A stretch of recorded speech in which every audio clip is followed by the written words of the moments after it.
Hey, Brian, welcome to the show. As a way of getting started, give us a little background on yourself. Yeah, Brian, I appreciate it. It's absolutely great to be here. So just from the human side, Brian Duvall, Cincinnati, born and raised. I'm a Cincinnati native, married to a beautiful wife, live in the suburbs of Cincinnati in a little ranch home, but it's two stories. There's her story and mine, right? So, And your story is underground, right? yeah, that's right. My story I keep to myself. So no, just super blessed. Three kids, 20, 17, and 4. The 4-year-old was not what everyone anticipates. It was deliberate. She was adopted, and she's awesome. And then we've got Tribulation and Sasquatch, the 2 dogs to round out the bunch there. And so yeah, professionally though, been selling in this market IT solutions for about 2 decades. I thought I was going to be a chemical engineer, and wound up after too much calc and physics and chemistry in business school, and wound up in sales, and specifically technology sales. First gig was one of the bloody knuckle boiler room gigs, telecom, and it was all about how many business cards you collected, how many appointments you set, how many dials you made. And ironically, I called on the branch office of who would be my employer for 18 years on the day that an executive was there. And someone in the lobby made a mistake of letting me know that he was in the building. So we got to connect, and they recruited me. And so I had an 18-year career with an IT solutions provider out of London, a multinational firm. Of those 18 years, 14 consecutive years, President's Club. Wow. Just fantastic performance, and just super blessed in that respect. On my absolute best year, in 2019, I left and went to a different firm, $2 billion solution provider, digital delivery company out of Chicago, selling IT solutions. And that's where I've been hanging out here for the last 22 months or so. And that's a little bit about my career. Cool. Well, help me with the chemical engineering thing, because if you can cut that, because that's like double E, right? That's like really hard.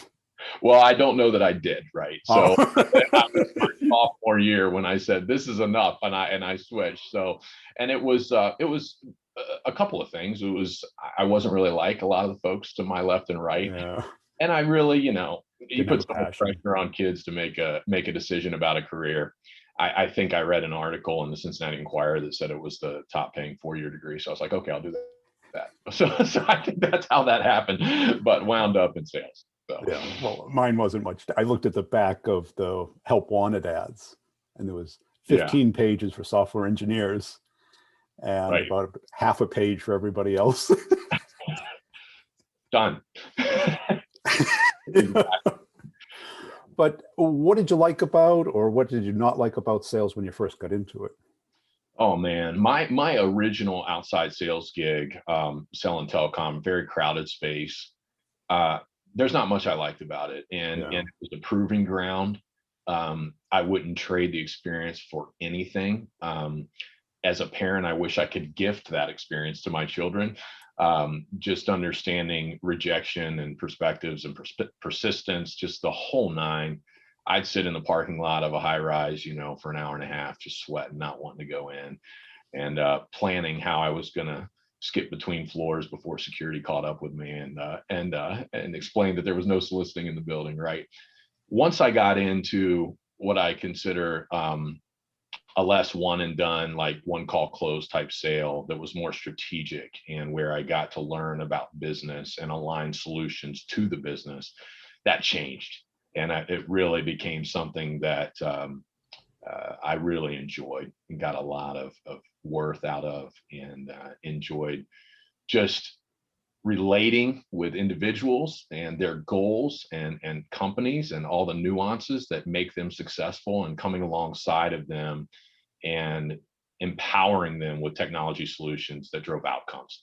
And so since then, I've scratched, management, leadership itches in other ways outside of business. And I still do it, to a degree through mentoring programs or public speaking or whatever. But in reality, I just enjoy having my sleeves rolled up and digging in with clients. Yeah. And what about that turned you on? Was it that you went from kind of the push type of sale, commoditized price, to something where you felt you were really adding value to? Yeah, I mean, well said, well said. And it stretched me and it helped me grow, which is so funny. I mean, I meet all these young guys and I see myself and I want to impart, and it's you know that there's some things that only experience can teach, right? And when you look at this whole idea of blind spots, a big part of your blind spots is, you know, the aperture is narrow when you don't have experience for what's behind you, and it gets wider as you have experience because you've just lived. Now, I remember when I came in meeting some of my peers, and I was super young when I got into technology sales, didn't really know what I was doing at all.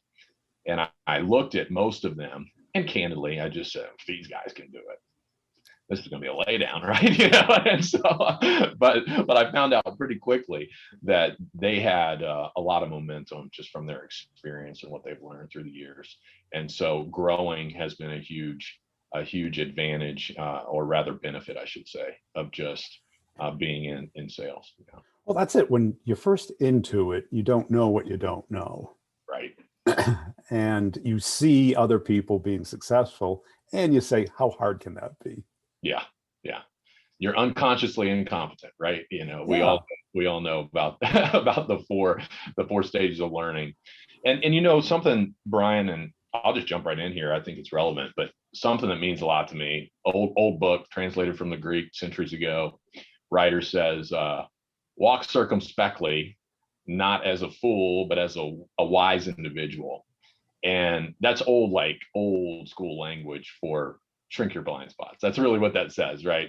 That circumspect, we think it means like wariness or leeriness, but it's really just prudence and diligence and being judicious, and the idea that you want to have a 360-degree view of what's around you. And so I try to just approach things in what am I doing day in and day out to increase the degrees of that view, whether it's situational, whether it's occupational, whether it's relational, you know, whatever the case may be. And so that really inspires a lot of personal growth. Empathy has been huge, learning and understanding how others think, and that we're each the sum of our experiences. And we don't see things really the way they are all the time. We see things the way we are. Another great quote.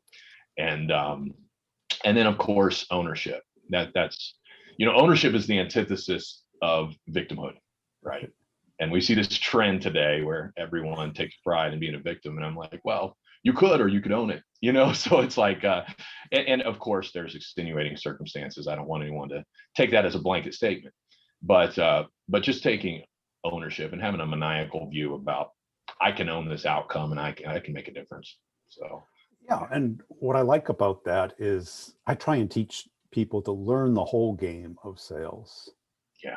And I think when we first start, like what I heard, you know, going up and down the elevator, it was how to get in and be able to get your commercial through, your pitch, your value prop. Right. And then you transition to a conversational sale, multi-step, helping the person out.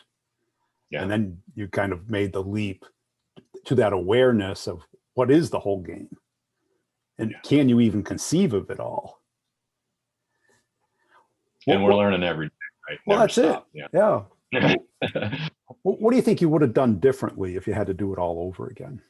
Oh, that's a great question. And, you know, when I think back about it, I think I probably would have had more humility, you know.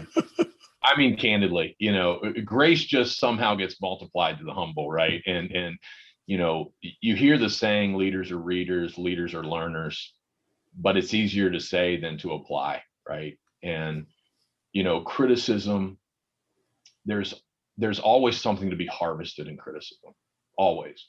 And if you can get over the emotional part of criticism, and if you can harvest it, it doesn't matter who you are, right? And you know, it's probably faux pas to name names, but take anyone that's highly criticized. We recently came through a political season, a lot of criticism, right? And a little here and there, right? And it didn't matter what side. And the truth is that buried in all of that, at some level, there was a nugget that could be a rising tide and a catalyst for any individual to be better, right? And so I would probably, I think I could have accelerated some of my outcomes by walking a little more humbly, not assuming that I knew, and trying new things. Yeah. And that is hard, because in sales, like when we're in game, when we're talking with a client, you can't have that doubt, right? You can't. But when you're not, you're off field, you're in the shower room or you're in the locker room. That's when the coach yells at you, right? Yeah. Doesn't yell at you when you're on the field. Tells you what to do. Yeah. So you have to hold them in healthy tension. You really have, right? Because if your self-esteem crumbles in front of the client's looking for leadership. They're looking for confidence. They're looking for direction. Yeah. And that's no bueno at all for your esteem to crumble in front of a client. No, that doesn't help. No, and I can't necessarily point to any times that I had that level of meltdown. Let's keep the streak alive. But but it is true. And I come back to empathy, even in that comment, right? Everyone talks about qualifying, and we throw every framework at reps. I mean, do me the SWOT analysis, give me the medic, give me this, and did you fill out your TPS report and whatever it is, right? And there is, I understand the desire, the nobility in wanting to see reps thrive, accomplish, giving them a framework. But there's just so much in this business that is caught. It just can't be taught. And you are going to catch it when you're on the field, and when you're fumbling, or when you're running the play, whatever the case may be. And I would say qualification is just a huge thing that is woefully lacking in sales. We limit qualification to things like budget and timelines, and there's 1,000 other contributors, and it's the strength of your advocate. It's what motivates them.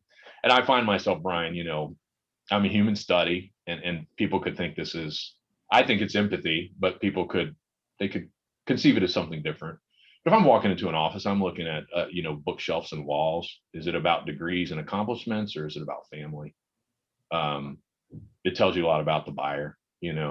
I'm looking at, leather soled dress shoes or rubber soled, right?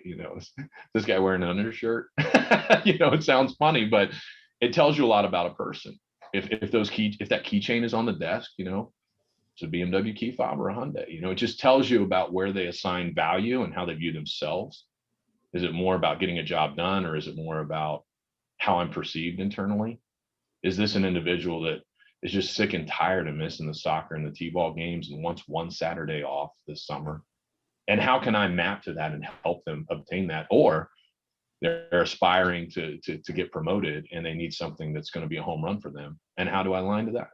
And it's literally empathy, because empathy is both emotional and cognitive. And I'm talking about the cognitive part, not the emotional part, right? We got to be careful with emotion, because we serve our employer and we serve our client. And we recognize the needs of both. So it's important that our empathy extends to both from a cognitive perspective. Yeah. Well, I mean, those are what I call like detective skills. Yeah. Because I think too many of us think like census takers. We go door to door with our checklist, like you had the qualification list. Right. But today we have the internet. You can tell if a company can afford what you do. Yeah. And then the other part about, being able to judge, the judgment skills, not judge a person good or bad, but judge what they care about. Yeah. Kind of have a little BS meter. Right. So when they say 7, is it 7 or is it 6 or 9? How long did it take to develop those skills? Were they hard earned? Yeah, they're hard earned, and you have to want to develop them. I came from, so when I was in the boiler room, let's warp back, right? Everything was about the one call close. It was all about steps in a sale. And even still, I see a remnant of that in enterprise B2B sales. Like, what step are you on, or what phase is the deal in? Yeah. And I'm like, which facet? It amazes me, because leaders want to treat they want to mechanize sales. Of course. They're like, okay, the client fits in this vertical, you know, this revenue. So we'll stick them on the conveyor belt as the raw material. It'll run through the CRM and the marketing process. PO should be here in 72 hours. And it's like, really? Is that where we're at? And it couldn't be further from the truth. There's so many variables. So back to your question about, you know, what is it like to develop those?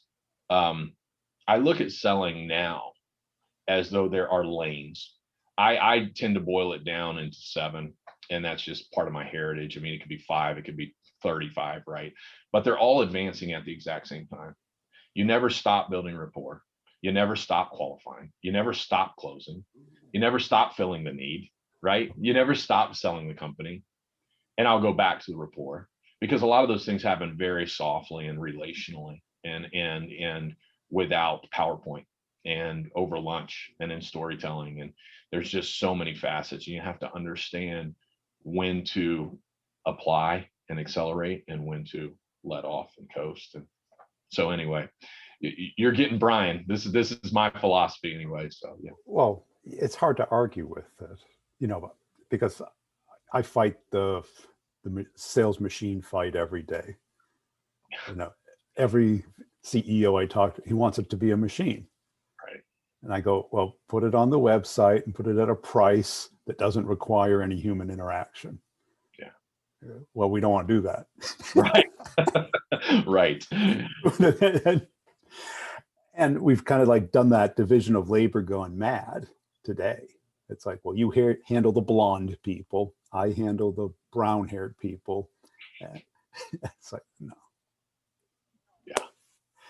How do you, I don't know if you involve yourself in training other reps or mentoring them, but what do you typically see with them and what do they ask from you? You know, a lot of times it's deal specific, right? It depends. It depends. Sometimes, you know, you get asked to mentor folks that you feel like are doing better than you are. And I love that because it shows me why they're who they are, right? They always believe there's something to learn. And then others can't see the forest for the trees. And so they get wrapped around the axle about, hey, I've got this deal stuck in the funnel. And you start asking the questions. And I'm usually starting with relational questions, not value questions. The truth is that there's typically in what I do, there's going to be an ROI or a reduced TCO. There's going to be a good financial story to tell, whether they say they can afford it or not. So it's really about, do they understand how their contact within a specific opportunity perceives what they do? I mean, what their job is internally. Yeah. It's funny. I mean, I'll deal with, you know, what I would say folks further down in the org that think it's their mission to drive cost out of solutions. They don't get paid to do that. It's not in their job description, right? There's not a merit badge. No one's going to, but they can't translate where value really exists within the organization, right? So everything's different, and understanding where folks are aligned and helping them through that. I kind of went down a rabbit trail, but back to your question. I see especially among millennials, a need to understand empathy better. I see that, a need to understand ownership better. And, you know, it's always amazing to me how I hear a rep going berserk about how something fell apart. Someone didn't do their job. The mailman didn't put the letter in the mailbox, right? Whatever. And then they'll end with, this affects my paycheck. Well, if it affects your paycheck, maybe there should have been more diligence on the front end in your expectation setting and your communication and proactivity and your ownership through the sales cycle.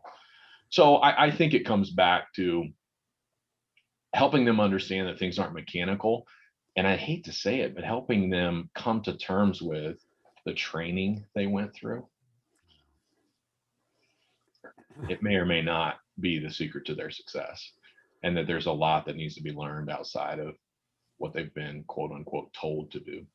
Well, that's it. I think that people have tried to mechanize it so much with cadence tools and blog posts and the magic subject line. Right. And unfortunately, a lot of people haven't talked on the phone. Yeah. As high school, college people, they text. Huge. Yeah. Which is kind of, transactional. Right. And it lacks context, which is everything. And it gets abbreviated with synchronicity. Yeah, you're dead right. And these items that you're keying in on,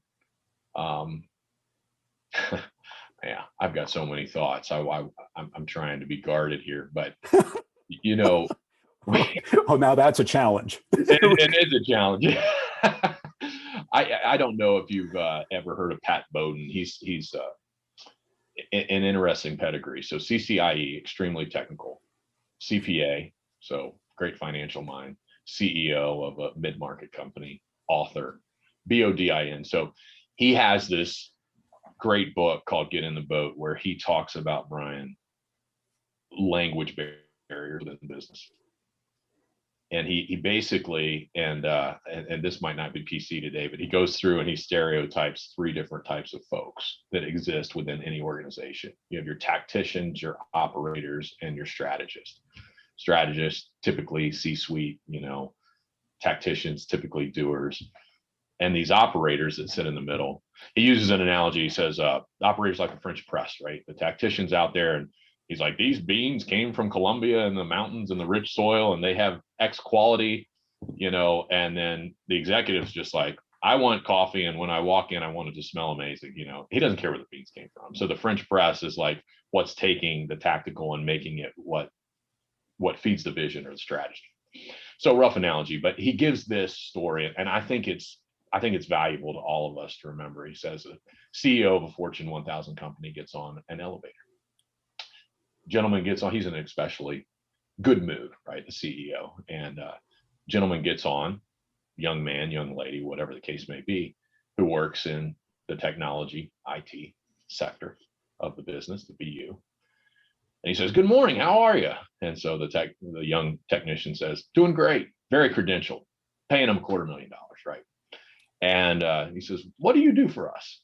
And he introduces himself, and the technician says, oh, I'm a triple CCIE, and I make sure that, we guard against DDS. And he goes down these lists of cyber attacks and a bunch of acronyms that CEO cannot understand or comprehend whatsoever.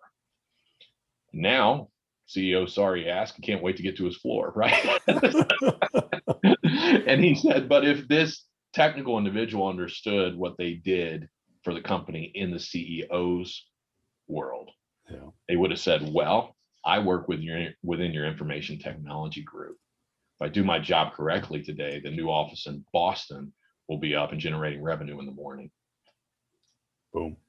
Now he turns around and extends his hand. What did you say your name was again? And so we're guilty of that in sales. We don't understand our audience, and we speak language that immediately puts us in a box that we're not ever going to get out of once we're there. And so we need to move to that middle and understand how to speak to both the tacticians and the strategists. And young people will struggle with that, and they don't understand the dynamic, and helping them along through that, I think, has been really valuable in some of the mentoring I've done. And do you have a hack or an exercise that helps you with that? Oh, wow. That's so you have to be careful, because title is deceiving. Yeah. But you do need to also make sure that you at least see how the field appears to be chalked. So you do look at title, and then you look at personality and aspiration. There needs to be a conversation had that's personal before you get to professional, if at all possible, just to understand the human element and psyche of who you're talking with, and try not to solution and or sell in everything that you're doing. Yeah. And oftentimes, I mean, this is a hack that I try to teach people, because we have this portfolio and we know it frontwards and backwards, and we know the value, and we know why you should buy it and why you should do it soon, right? But the truth of the matter is, in conversation, as details and as the conversation lends itself to us understanding they have a need, we typically want to go directly to that catalog, right? Right. Transaction. Oh, immediately. which is so devaluing and such a turnoff to a human individual that took time out of their day to share a lunch with you, right? Yeah. And you know, they have a family at home and they're trying to do what they do, right? And they have career aspirations. And so you immediately are going for this, buy this now. And that's what you were trained to do. When you hear these buzzwords, here's your battle card, right? You know, and that's what you're trained to do. But that slowing down to speed up is huge. So I would say, you know, it's much better to circle back with a 48-hour thank you phone call. And by the way, when you mentioned XYZ, I thought of ABC, and I wanted to circle back. It could probably be valuable if I could connect you with so-and-so. How does next Thursday look? It's just at that point in time, it's appropriate, and it might not have been originally. And I think what's great about that is that's not transactional. Yeah. Because if you make it transactional, it will be transactional. Yeah. And it'll be you against binary. Yeah. Yeah. the other three people who do something that sounds pretty much the same. Yeah. You're right. You're right. So I mean, these are kind of just raw Brian unrehearsed, but I think, you know, where I'm at and how I see the world, you've extracted some of who I am in this call. Yeah. And would you consider that kind of that empathy your superpower, if there was one?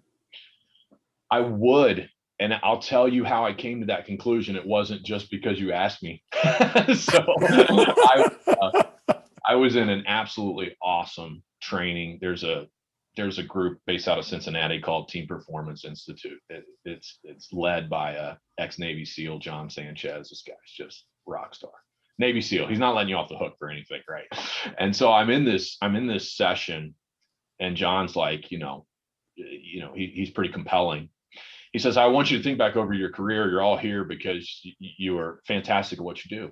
And I want you to just start itemizing every character trait, every nuance, differentiator that you think you possess that has contributed to your success. You know, and at first this became hard. I'm like, I'm not sure, what to say here, but I'm like, well, I have a great work ethic. I can walk and chew gum. I have a double-digit IQ, and I have some EQ, right? Double threat guy, right? So you start naming these things, and empathy made my list.